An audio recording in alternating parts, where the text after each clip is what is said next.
look at your studio. And otherwise, mate, I know you like to hang out with me, but this is about you. This is all about you. This is It's your been show. fun hanging out with you this morning. I got Mate, in a little bit early, and we have had a good morning. yeah, it's been good. It's been good. We got a lot to talk about today. I feel like there was just a bit of a second there, where big breath, because these are big, big subjects. And anyone who's jumping online, if you could, put your subject or your questions rather, or subject matter, that'd be fantastic. We'll answer anything we possibly can. But let's get into the first subject of the day. This one's affecting 647,000 Australians, and it's UniSuper, the Australian Pension Fund. You know how much money they manage? No, give me a figure. $135 billion worth of retirement funds. I'll get my Dr. Evil going. Might need to take the hat off for a tick, but there you go. Those numbers are staggering for most mate. people. Now, hang on. Have they just has anyone actually, does anyone know where that money is? Well, it's not the money. It's what's happened is its entire account, in terms of like its members and managing all that, was on Google Cloud, and all of the backups on that service were on there as well, and they were wiped out.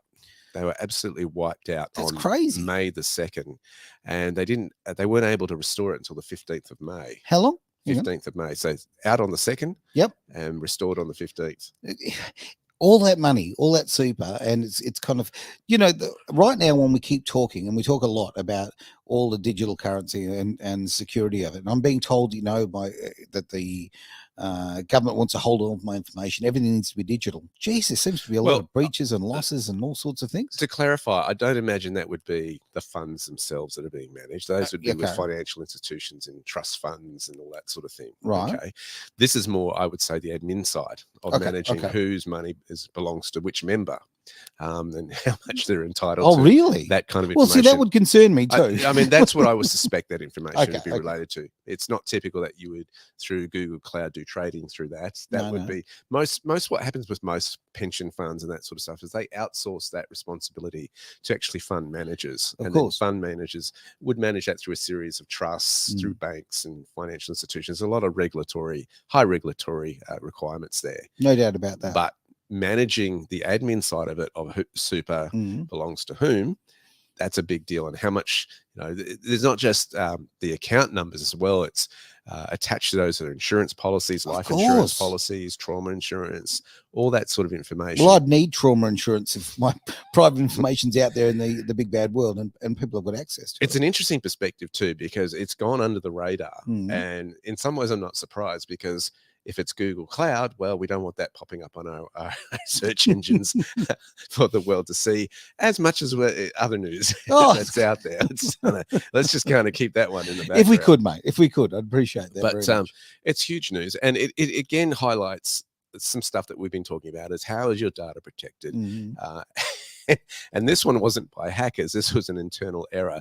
In fact, they've come out with a joint statement saying Google Cloud CEO Thomas Curran has confirmed that disruption arose from an unprecedented sequence of events whereby an inadvertent misconfiguration during provisioning of UniSuper's private cloud services ultimately resulted in the deletion of UniSuper's private cloud subscription. This is an isolated, one-of-a-kind occurrence. It's never occurred before with any of Google Cloud's clients globally. This should not have happened. And Google Cloud has identified the events that led to disruption and taken measures to ensure that this does not happen again. Okay, can I translate that into English? So the work experience guy pressed the wrong button. Gotcha. Okay, fine. That's what that's got to be.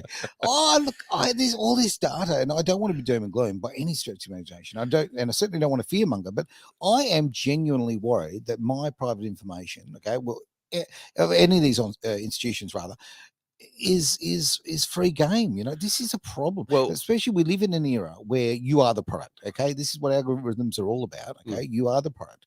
So all of this information and not attaching my money to my account in that particular case, that's terrifying. Well, it gives Google in this situation huge advantage in terms of advertising. If it knows how much you've got in your superannuation accounts, right? Yeah, you can really target people who, they're aged that point, they're in nearing pension stage. Let's start putting this kind of advertising towards them and this sort of stuff. There's huge things behind the scenes here that you've got to think about. You do, and the flow on. It's difficult. Look, to expect a superannuation fund to be able to handle all the tech required to manage this amount of Australian accounts, 647,000 members, data, that's a job in itself. Of That's course a it is. department in itself that you've got to deal with. But it's like for the customer, knowing that their information is now going towards an organization that thrives on advertising, Mm-hmm. and they're being, they have that data on you as well. It gets thicker and thicker as far It as the really information is does. concerned. And look, an issue too is the fact that, okay, why have I not heard about this? Like, okay, the power of Google to keep this, to make things public, and the power of Google to keep things hushed up here. Like, they've done a really good job, because this has not popped up on any of my little search engines, let me tell you. So, the power of Google is very much out of control. This is a hell of a concern. It really genuinely Well, most people is. don't know that Google owns YouTube as well. Yeah. So they're Yeah. tracking every video you watch, what you like, the algorithms pushing more data towards you. I'm a heavy user of YouTube. I love YouTube. Yeah, It's so am I. fantastic. But yeah, it is. I am conscious when I use that Google is tracking that. Every time you put something in the search engine and you're signed into your account, Google's able to track that. They're also able to track it to your IP address and all this kind of information. But now it's gone to a second level where a third party is using your information and using their services under that. And of course, how many of this information too with companies where companies use their service just to send email, to host their email service. It's yeah, huge. good point. Absolutely good point. Yeah, look, the big brother element of this, I'm going to keep going on, because it really does bother me. I had a private conversation with somebody the other day, and just my phone was present. Okay. And then I went to YouTube, 15 minutes later, and my private conversation was all over YouTube, all of the little, editorials about anything that was related to it. And when you think about that, I mean, that's horrendous, Big Brother. Okay. But then when you've got organizations who've got control of your money and access to your future there, who are intertwined with that, that is concerning. Well, from a legal perspective too, the plot thickens because you're dealing with a company that's offshore. Right? Google is an international company. So they have access to this information on Australians. And, that's fine as long as the people behind the scenes are doing the right thing by that data. True. But, an employee of data, what information access do they have now on different citizens in society, where if they wanted to track information on someone, it's incredible power. It really is. It really is. And again, we are the product. So the fact that they're using this information, in Google's case, to target advertising towards you and the kind of thing, it just, look, your own free will to travel in your own direction is taken away more and more each day. I think people have got to realize that, what I found in the industry, in the financial industry, is people would not leave their accountants lightly because it's a hassle to. And that's because people journey with their accountants. They tell them all their private information as far as their finances are concerned. The accountants have got to account for things. So they'll ask questions like, why is this, especially if you run a business or you have a self-managed super fund, why was this money transferred here? Because they have to be audited every year, etc. So they get to know you really, really well. Well, with the know your client rules as well, that's intensified, hasn't it? And couple that. So this information is now coupled with big tech now. It really is putting into the limelight the whole privacy issue. Yeah. Okay. And to me, the issue that, I certainly haven't heard about this. Maybe I'm living under a rock. I don't know. But I think this should have been massive. This should have been, in my eyes, this should have been when you turn on the mainstream media. Although, why would you? But if you do that, that should be the opening story. I think we're getting used to hearing stories. We've probably become a little bit numb to the data hack stories because it's happened so much. I think it's going to be, that more data hacks are going to probably likely occur. This wasn't a data hack internally, though. This was an error internally where these, reference points were lost. And it's like, what do we do with this $135 billion? Who is it allocated Check under the couch. Check under the couch. It's there somewhere. So true. I mean, look, but Travis has enlightened me on this one as far as the number of breaches and the fact that there's a site you can go and keep track of all the breaches. It is insane. I mean, you couple this with the Australians' push for a digital ID. I've been reading an article, and there are rumors that Bill Gates Foundation was behind a lot of that push. Okay. And that's a really fascinating story itself. And I need to check out and do that research a little bit further on that, because why is the Australian government pushing this so hard? And my gut has said to me, this is not a national thing. This is an international thing by an unelected body. Now, Oh, look, that's hang on. been my Didn't you? suspicion. No, you voted for Gates, didn't you? Come on, we all did. Really? It's like, and look, I shouldn't get personal, but I'm going to get personal, right? Okay, these creepy little men and women, okay, and they are creepy. You look at the Zucker. You look at Mark Zuckerberg. He's a very creepy, very strange man, right? The amount of power that he has. You look at Gates, and the man wanted to put a dome to control sunlight, right? Like he wanted to put a dome over the earth to control sunlight. Like, what part of an evil empire, like, or a crazy film, science fiction film, are we talking about here? These are not elected by us. Okay, these are international people who are controlling our governments, and obviously there's control on the other side of them as well. I'm not saying that they're the top of the tier, but we have not elected these people. They haven't got the qualifications. I mean, when did Bill Gates become an expert on vaccines, for argument's sake? I don't know. You know what? When he profited from them, is that when he became an expert? It's been very profitable, hasn't it? Vaccines certainly has over the last few years, and can see why the WHO is trying to get pandemic laws passed too internationally to accept no that. doubt about it. America's rejected it. It's really interesting to see these international bodies, and contrast that with Trump actually pulling the funding from WHO, and the outcry during his presidency when he did that was really interesting to watch, because they were the biggest contributor. Yeah, the United States was the biggest contributor to the World Health Organization. Trump said no more. He said the leadership is corrupt. We're not giving it to these people. There was massive world outcry over that. Totally agree. Because I think, and I may be wrong on this, but I do believe the figure that the US was putting about $500 million into the WHO each year. Like, really? And how much was China putting in? Like an absolutely tiny figure, if anything at all, right? I don't know the numbers on that one, but no, I don't know the numbers, but I do remember Trump speaking about it. And look, I certainly don't want to be the cheerleader here for Trump, but my word, like when he said about draining the swamp, like the swamp is so vast. I think that's what surprised many people is people are waking up, which is really, really exciting. No doubt about it. Some people are terrified by the truth. Sure. And I can understand that, because it rocks a lot of their paradigms, and it means you have to change. Yeah. And people don't like change. Essentially, I found it. People say we want change, we like change, but it boils down to it. We're not keen. People are comfortable with where they are or how the world has been. And I think what's really, what we have to realize is it's great shaking's happening, and we're going to see more. We're just warming up. And to bear in mind, while all those great shakings are happening, it's for our freedom in the long run. Because you can't get the snakes out until the fire's turned up.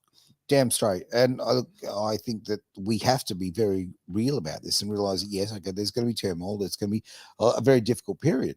But getting past that, it's a very positive period. This is actually something that needs to happen for freedom, for the better of the earth. Humanity has not realized how enslaved it's actually been for hundreds of years. And that's just because you've grown up normal thinking this is how life is, when it really isn't and wasn't designed that way. No way in the world. I mean, why do you go to work and basically spend a third of your life at work, paying taxes on taxes on taxes on taxes? I remember a figure then, look, this, I haven't checked on this, okay, but it was an accurate figure about a few years ago anyway, that by the time we took all the taxes in Australia into account from, at every level, and we're talking about tariffs and that kind of thing, you actually retained 7 cents. So you were taxed 93 cents out of every 100, every 100 cents, $1. That is insane. That is absolutely insane. And what bugs me too is that how much tax dollars, public money is wasted. I was talking about this with my wife the other day. We were going down certain streets in our suburbs just to get out onto the highway. Right. And I missed a turn. My mind was elsewhere. And I asked her as we were heading up to the other street, have they removed the speed humps on this street yet? She said, yes. And I said, isn't it ridiculous that it took public money to put the speed humps in? Yep. And then as part of the election campaign at the last election, state election, there's politicians trying to win points. I will remove the speed humps. I mean, how much does it cost? These are kilometers of speed humps down certain roads. Yep. To one, put them in, and then to secondly remove them. And what a waste! What an absolute waste of taxpayers' I've got council money. Yeah, well, council money is our money. Yeah. Right? And that's one thing. And the other thing we need to get on top of is stop saying local government. It's a council, right? And state money as well. It's just crazy. Absolutely. Look, I've got a mate of mine who works in the civil industry kind of thing, and the amount of things, the projects that get started, right, and move to 80% through the project ready to go, right, everything's been approved, kind of thing, and then they have some sort of changes or they park it. The biggest thing I hear is parking it. So 80% of the work is done and paid for, and this is paying private enterprise. Okay, so our taxpayer money being paid to private enterprise, that goes through the process. They get 80% through, it's ready, it's got the green light, and they say, no, we need to park this.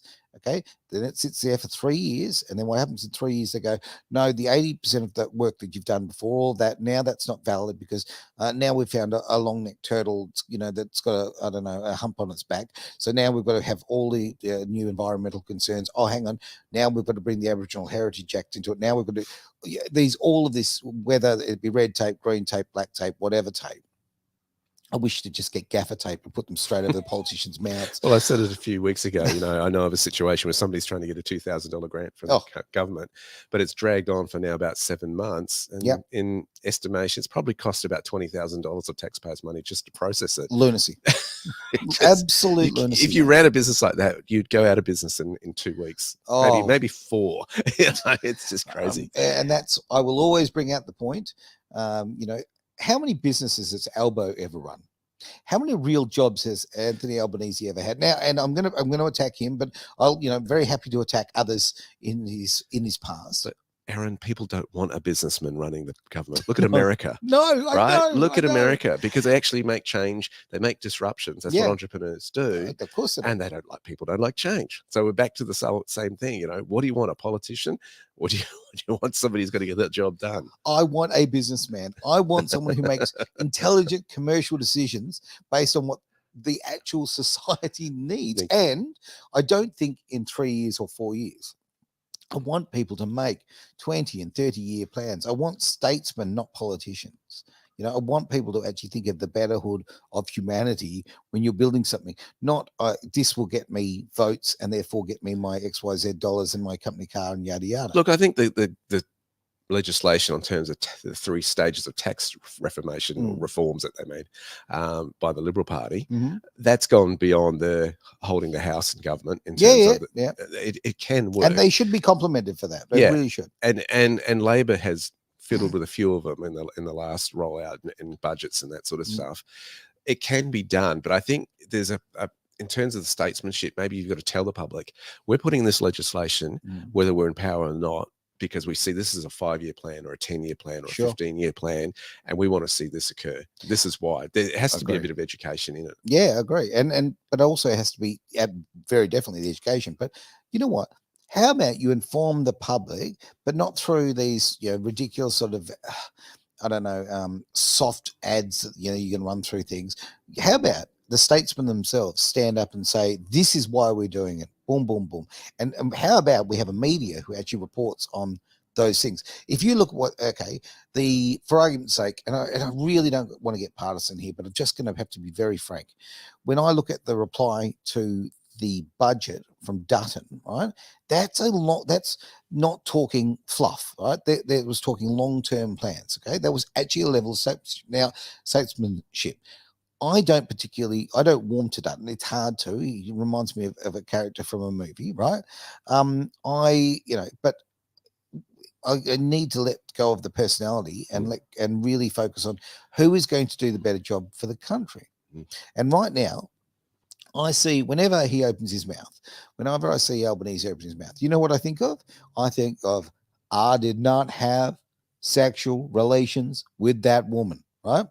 I'll tell you why. It's just a politician looking damn straight down the camera and lying and using language creatively to bullshit to the people. And every time Albanese does this when we're talking about social policy, when we're talking about immigration, when we're talking about the budget, this is all I see. I see someone who is so dishonest. I think the credibility of celebrities is certainly waning in where they usually created, and that's the United States. Yeah. The cult of personality was something that they would take movie stars to a whole new level. Oh, yeah. I think now that is waning big time. I'm watching the responses to the Biden administration and movie actors who lent their voice to those campaigns, and nobody's paying attention to it. I think those old tricks are dying. Yep. Because I think Hollywood is certainly, its credibility has waned, and that whole industry is being disrupted big time. Big time. And again, the rot is being seen for what it is. Yep.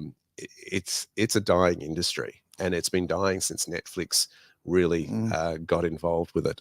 Very well. I'd go further back than that. I'd go YouTube. You know? Yeah, streaming, and this is why we have to see things like Rumble succeed, and all the other. What was the other one that they basically tried to kill off, and they successfully killed off? There was another streaming service anyway, that was, you know, had the audacity to put fact and not be censored. Patreon.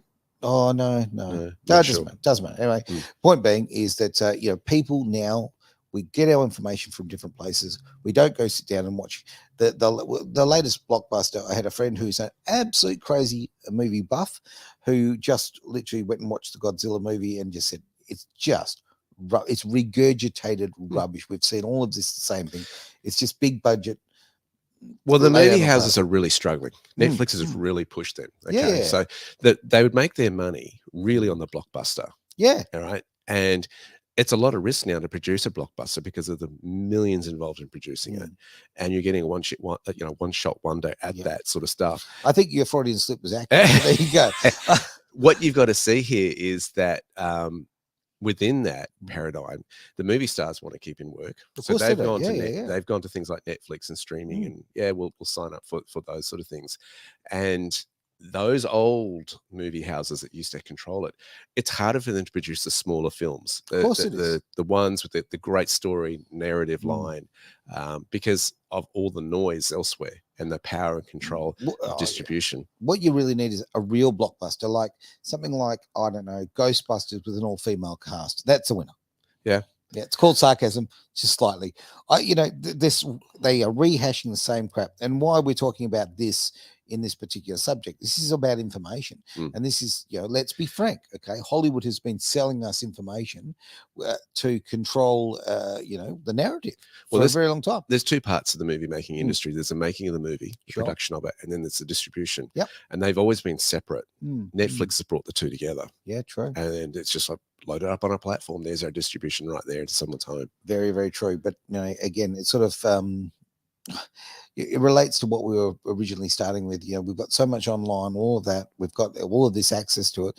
Let's just make sure that we keep our autonomy to our own devices, I guess.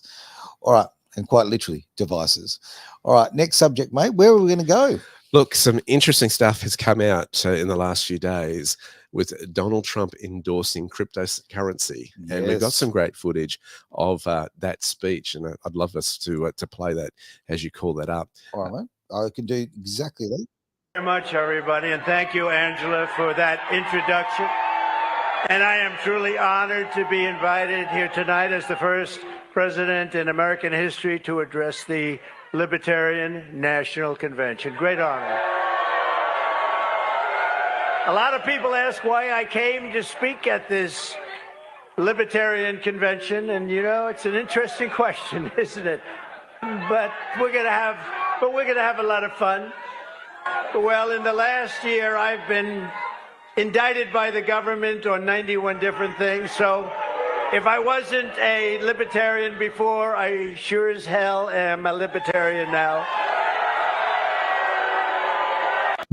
That actually is the wrong footage. That he's talking there to the libertarians, which is really interesting because, you know, it's more seen as conservative. Let me find you the right audio grab here.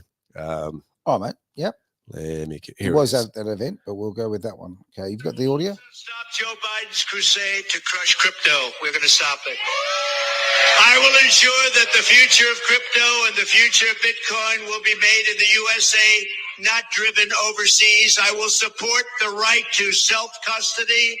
To the nation's 50 million crypto holders, I say this with your vote. I will keep Elizabeth Warren and her goons away from your Bitcoin. And I will never allow the creation of a central bank digital currency. Now that's huge. That is absolutely huge. That's a huge statement because we have needed a kind of an idea. There's been legal battle going on with the SEC, which is like Mm. America's version of ASIC, Yes. and a number of cryptocurrencies, mainly Ripple. They've also, I think, are turning to another cryptocurrency exchange, Okay. and they've kind of teamed up and are looking at how this plays out. This has been in the back of mind of a lot of investors. How will this be accepted in the mainstream cryptocurrency?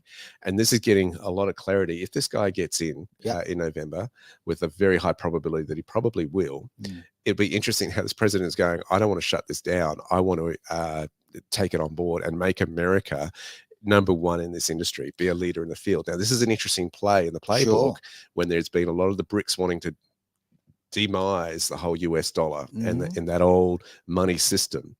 And Trump is kind of going forewarning, hey, there's a new system here. We need to go to it. But your concerns about a CBDC are over. And we'll get into CBDC in just a moment, so hold that thought. Okay. He's even taken a step further. If you go to donaldtrump.com, they are now accepting crypto as part of their fundraising for the election campaigns and doing that in numerous cryptocurrencies.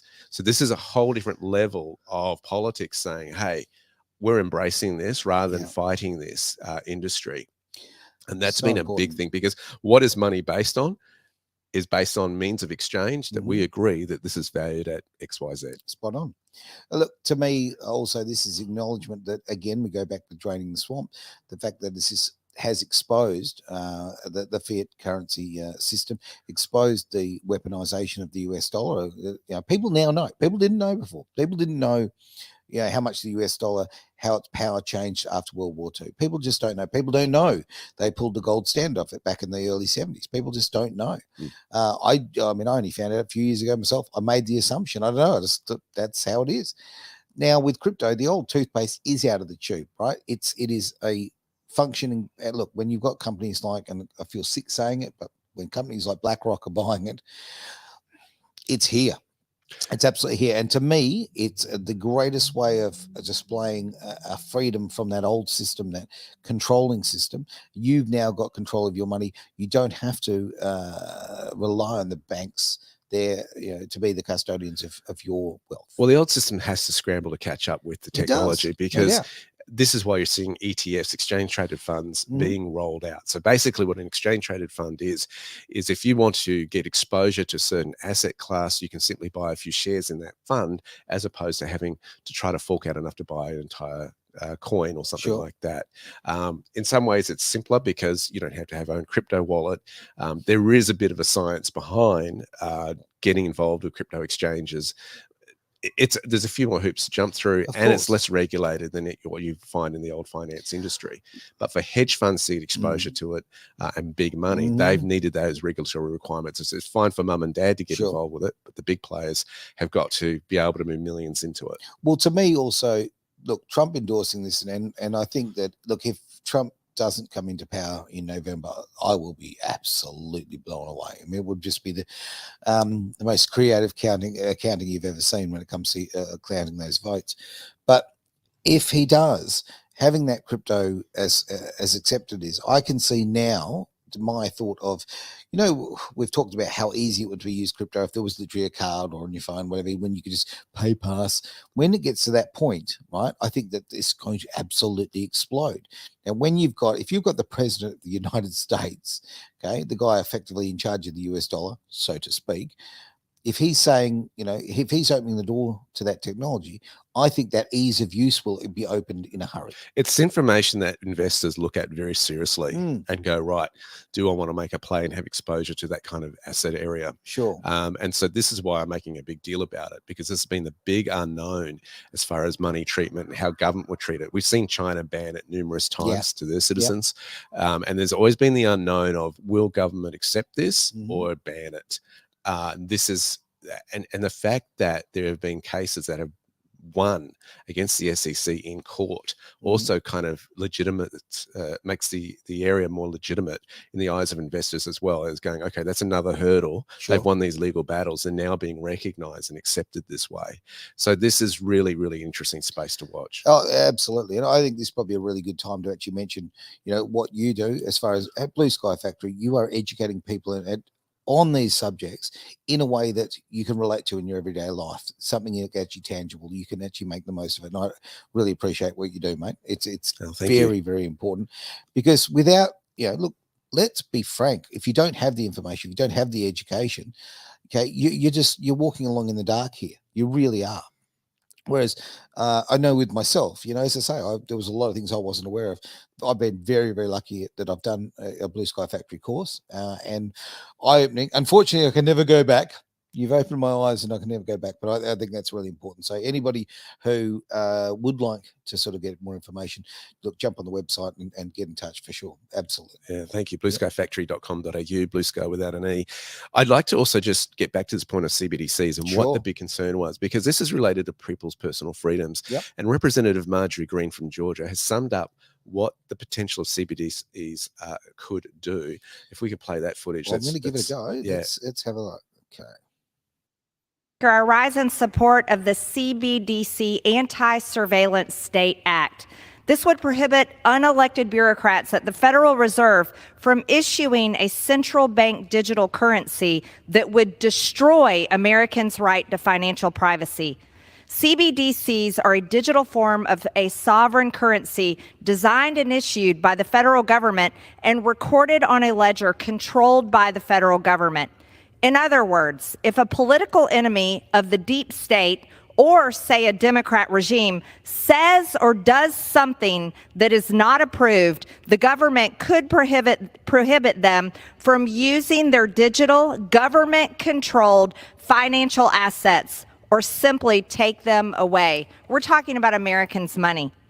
Never forget, in the past few years, we just lived through a time, and Americans are very aware of it, where the government forced social media to censor Americans for their statements about the 2020 election and unconstitutional COVID lockdowns and violations of Americans' medical freedom, forcing them to take an experimental vaccine in order to work, go to school, shop, go to restaurants, and live. Government tracking Americans on keywords like MAGA, Trump, or Americans that care about their Second Amendment rights has also been something that has happened in the past few years and is still happening. The very idea of our government controlling our money with the ability to turn it off whenever they see fit is terrifying. I support this bill and urge my colleagues to support it. So that is being the big concern. It related to CBDCs. Yep. Now, Trump's assurance is saying we will not roll out a CBDC. Yep. Helps in that fight hugely. for freedom. Or additionally, you've also had a number of states passing legislation. We will not allow CBDCs in our state, within the United States. So you've got to understand that state law is very powerful in the United States. Totally different to what we live with in Australia. Exactly. Yeah. And so this has been, as I've always said, America is the key here in terms of the freedoms of Australia. Sure. Because Australia wants to do international trade with Australia and America, as well as we've always relied on them as an ally as far as our military defense is concerned as well.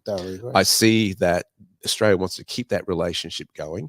It's flirted with the idea of having other relationships with other nations that America isn't so friendly with for economic reasons. But I think there's a defining point here when you've got this going on, that this the giants in the United States have had to come down in relation to the push to take their freedoms away. That war seems to be winning. It can't stop, though. It has to keep pushing through for people's freedoms. And this is a very positive information coming out that the beast system, as they want to roll out, or has been suggested by certain groups, is now losing ground, which is really exciting. Yeah, and I want to bring up the example of, we're talking obviously about the US so much, and obviously and how it relates to us in Australia, but let's just, this is not pie in the sky stuff. Let's think about what happened not that long ago in Canada, right, with the truckers having their bank accounts frozen because basically they disagreed with what the government were doing. This is very real. Now, in a place like Canada, where we always thought they were very reasonable, and I think most Canadians are reasonable, it's just when you've got socialists running the place who are, I don't know, the sons of dictators, it's really shown in such a graphic way. Before, you could kind of go, oh, look, yeah, but that social credit system, it's just a Chinese thing, or, it's just it's over there. It's nowhere near us, right? Well, why did we have a pregnant woman in Victoria arrested during lockdowns for putting a post on Facebook in her pajamas? It went viral, right? That's Simply right. because she said, "Hey, here's an idea. Why don't we protest against these lockdowns?" That's right. And Spot the police on. rolled up and did that. So if you think that that's just something far away overseas, Nope. it affects us. It does. And there's many things I could talk about, and probably we would go on for hours, but that I've been involved with that, you know, if we're going to talk about, you could talk about Monica Smith, you could talk about all sorts of people who are Australians who have been, and obviously the most, you know, the famous one is Julian Assange. Yeah, Australians who have stood up. You could even talk about particular politicians who've been thrown in jail as political prisoners for speaking up against the system. No. This is very real, and you know, you have to treat it with the serious. Well, you know, you have to know about the connotations. You have to know. Whenever I look at anything, I think about, okay, whatever it is, policy, this, that, whatever. You kind of go, okay, how will it be exploited? Because no matter what, human nature is to exploit things. So you can't just look and go, oh, that's going to benefit XYZ people. Yeah, it might, but let's look longer. Let's see what giving that freedom or taking that freedom away, what's the long distance damage that will do, because as human beings, we will always try to take advantage. Fighting for freedom comes at a price. Absolutely. And a lot of people have paid a higher price than others. I know, Aaron, you have paid a price for doing what you do here at Edge Radio. I acknowledge that. There's been costs to me as well. And for freedom is not cheap, and freedom is not for free. But we have to do it for our kids. And it's what is exciting about this is showing that if enough people speak up and demand this from the public servants, from the politicians, if they will do it collectively. And I think what I really want to say here, it's important we stop fighting internally, because that's the whole aim is to cause dissension over different issues and distractions and go, let's get them fighting over here to ignore what's going over there, right? So let's put in lots of attention on this news story. You know, we're going to crack down on, you know, possession of knives and all this sort of stuff. Meanwhile, we're going to pass legislation on digital IDs, right? That's right. Let's keep that on the quiet. They just keep moving the shells, right? And it's like, look over here. Let's get this legislation going underneath the door here. And it's time for people to wake up and demand more from the politicians they elect. And they've got to feel the heat. They really do. Look, I think next year it is over 80% of the world is having elections, you know, and please take this opportunity, because it is an opportunity.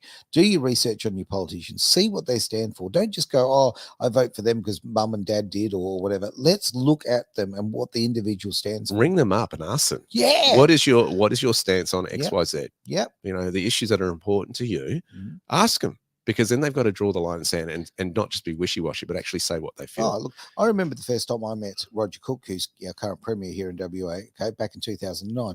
I have and spoke directly to him. I've never come across a man that I found so weak. He was just a weak man. I thought, my word, like everything you were doing was handball. Oh, look, I'd love to help, but I'd love to do this, but I have to handball, right? And I think to myself, I put that in the memory back there in 2009. I will never vote for this man. My dad was interesting. He was a pastor, and he'd ring him up and say, listen, what do you believe in God? That was one of his big ones, right? I like that. Do you believe in God? Yep. And there's no fluffing on that one. You can tell pretty quick where they stood on that issue. And to him, that was important, because if they didn't believe in God, then their whole different worldview is going to influence the decisions they make in Parliament.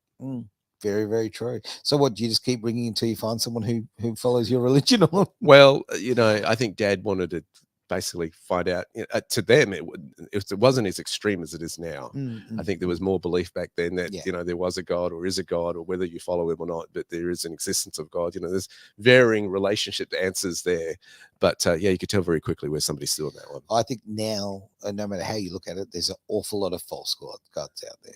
Really is. And there's a lot of self-gods as well. Oh, yeah. Good point. Yeah. A lot of idolatry. Very true. All right, mate. Now, what have you got there on the on the little? Hey, I have noticed that the Edge logo has fallen off the computer. Very sad. Yeah, one of my kids wanted to use it for something else. Oh, okay. They wanted to use it. Dad, can we use that? So I said, yeah, sure. I'll get another one. So we're getting refreshed. I was doing marketing to the next generation for you, Aaron. Love it, mate. Love it. Thank you very much. Appreciate it. Really interested in this next story. Klaus Schwab has resigned as the World Economic Forum chairman. What a tragedy this is. Well, we'll deal with the facts and then we'll analyze. He has been, of course, the long-term chairman of the World Economic Forum. He emailed his staff last Tuesday announcing his attempt to step down. And the email indicated that he's led this since 1971 and is moving to a non-executive chairman role. Yes. Okay. So he's still in the game. Of course he is. He's still playing it. And his kids are very much involved in the organization as well. Well, Nazis tend to be generational. Let's be honest. Well, let's cut the crap. Klaus Schwab's father was a Nazi, right? Let's not, paint a picture that's not honest here, right? And I don't think that, I don't think they're too far away on ideology. I'm just saying. Okay, and if this is going on to the next generation, and even the way, seems a silly thing to say, but the way the man dresses, right, shows his absolute lack of any idea of the real world and the imagery that he may create and the image that he might be portraying. Well, let's not judge them on the personality. Let's judge them what they stand for. Okay, let's do that. You look at their website and what they stand for. They're very open as to what it is, the agenda they're trying to get, the Agenda 2030. It's interesting. This transition is apparently awaiting approval from the Swiss government, and that's interesting. In some ways, it doesn't surprise me because a lot of not-for-profits have to be regulated or to operate within the confines of a government or body and organization. So when there is a changing of the guard, there is a process for that to occur. Of course. There is that in Australia for trustees of foundations and that sort of thing. But they've got to complete that in their annual meeting in 2025. That's when they're anticipating that going on. But there's some commentators that say, look, it's really just a shuffling of turning the heat elsewhere because he's still going to be on the board. He's still going to have a role there. You're just going to have somebody else at the helm and doing that. And what was interesting at the last World Economic Forum is you were hearing them even admit that, we're not as well respected as we once were. No. That was a big admission for what they were doing. And a lot of people are questioning the whole organization.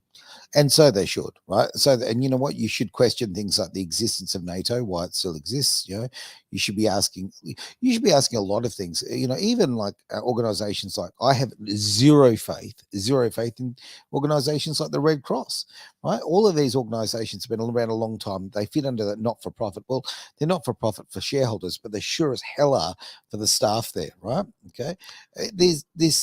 These organizations are, generally about control and certainly about hiding tax. Well, I think a lot of it's been, put all the money aside, I think a lot of it has been about who is this unelected body to dictate to the rest of the world how it should be run. And I think that's been the big flag for many people waking up going, if you want to do that in your own country, that's one thing. Sure. But you're not doing this. You're trying to roll this out internationally. Yeah. And this has been this guy's legacy of 50 years since he formed that organization. That's right. So, that's a long lifetime to give to this cause. He obviously believes in it.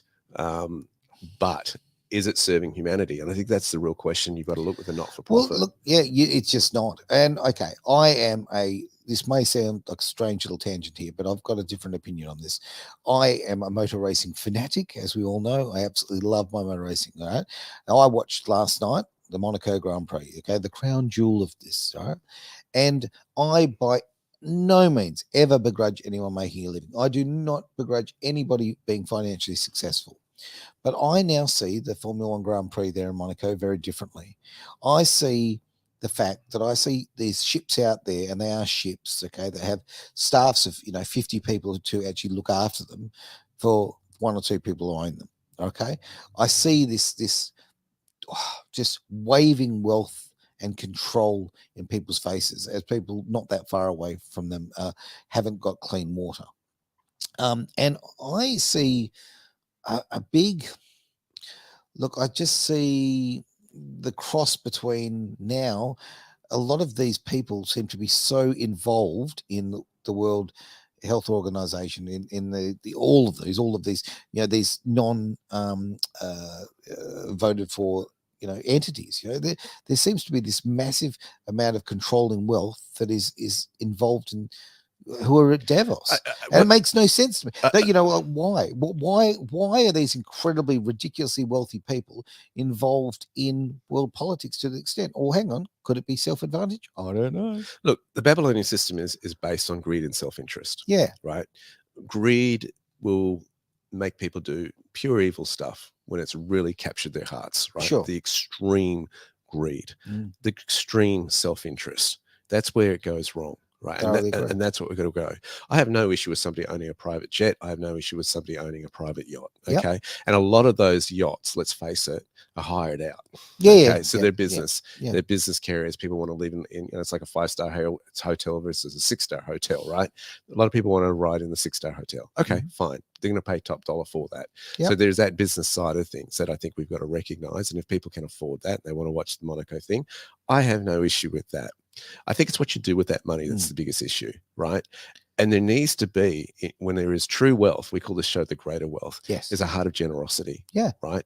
If it's in your power to help the poor, right? Help those who are less fortunate. And That's kind of my point. Yeah. Yeah. Because I have no issue with these people having this great wealth. Good on them. Like, fantastic. Yeah. What you have to do. But I do have an issue with the fact that they are not.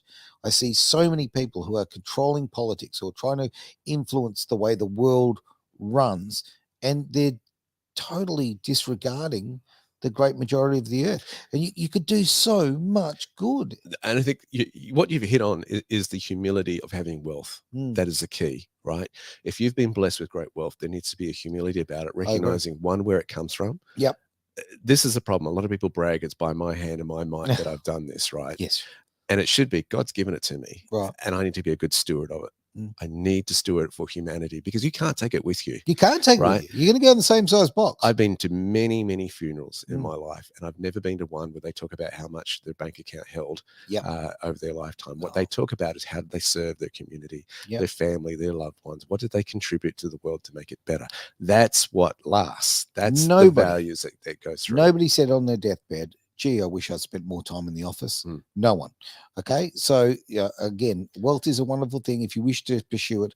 But I think that the term greater wealth, I think that is far greater than dollar and cents. And I think we're also talking about power, and we're recognizing that power and wealth are connected. And yes, they are. And that is true, because wealth can give you choices. And there'll be choices that if you didn't have it. So if you don't have money, you're in survival mode. Sure. All you're doing is think about how am I going to pay that next bill? How am I going to get through today? How am I going to put food on the table? That's not a way to live either. No. Okay, so we go to the other extreme. There is a balance there, but how can my wealth serve humanity? How can I basically get to a point where I am a servant? And this is where I think we've missed it as a society. Those in power have become ones who try to rule over the rest of the population. Correct. Rather than be ones who serve. Now, this is the difference. We're going to love him or hate him. Donald Trump could have disappeared very easily and retired on his golf courses in Mar-a-Lago and had a wonderful retirement, right? But he hasn't. He has put it all on the line and said, I want to make this country where it should be. I want to drain the swamp.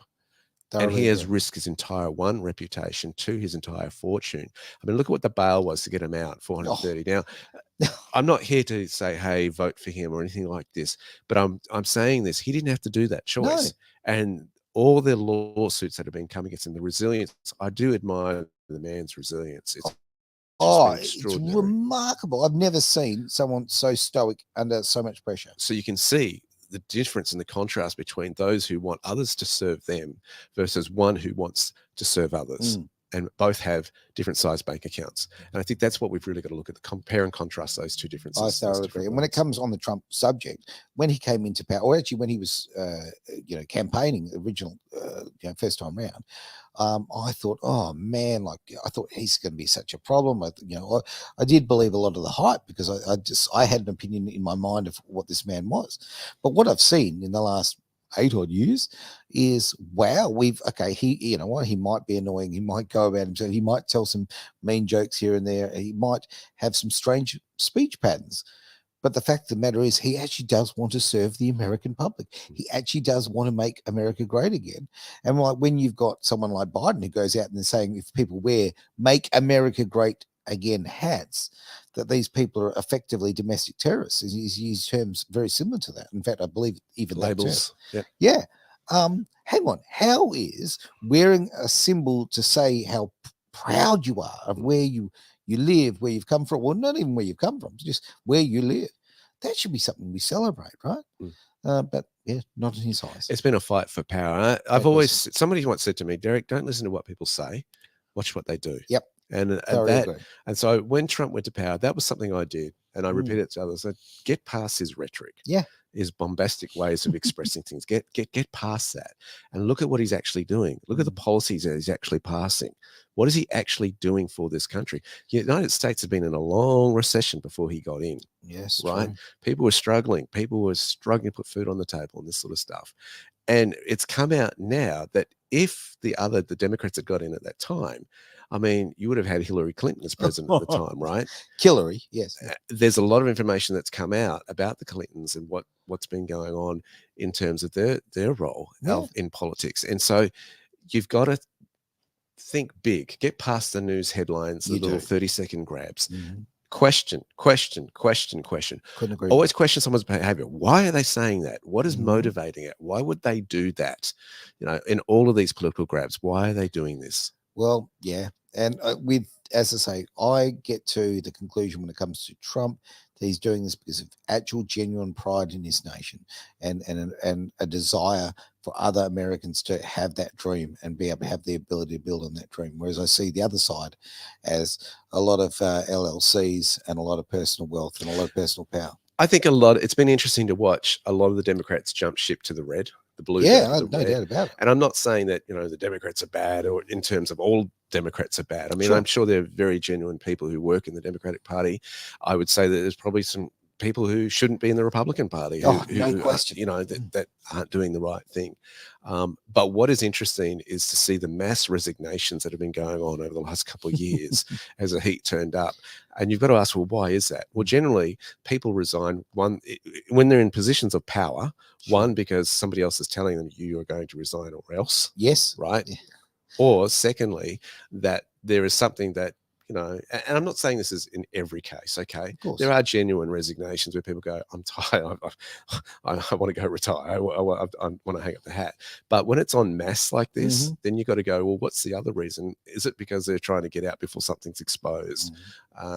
There are numerous reasons why people resign, and especially when power is involved. Absolutely. On that, I'll finish on this. There is not a single state premier here in Australia who has not retired since 2021. So none of them are still in power. Lots of resignations. A lot of people just got tired all of a sudden. Yeah. All right, mate. With that bombshell, let's call it a show. What do you think? Let's get into a bit of music, mate. Get out of here. It's been a fantastic show. I've really enjoyed it. In fact, I'll be very happy to keep on going, but we've got things to do. The music awaits. The music awaits. It's Edge Radio Australia. It has been the greater wealth. Thank you very much, Derek, for being. Any last thought, mate, before we hit the button and fly off into the sunset? Question things, question the mainstream narrative, question our narrative, question for yourself, ask lots of questions. Be the kid that I was in school. Why, miss? Why is that happening? Why? And you might think, I'm causing ripples here and rocking the boat a bit. Yep. You need to question and ask, why are people doing what they're doing? What's the motivation behind it? Love it, mate. All right, that's Edge Radio Australia, the greater wealth.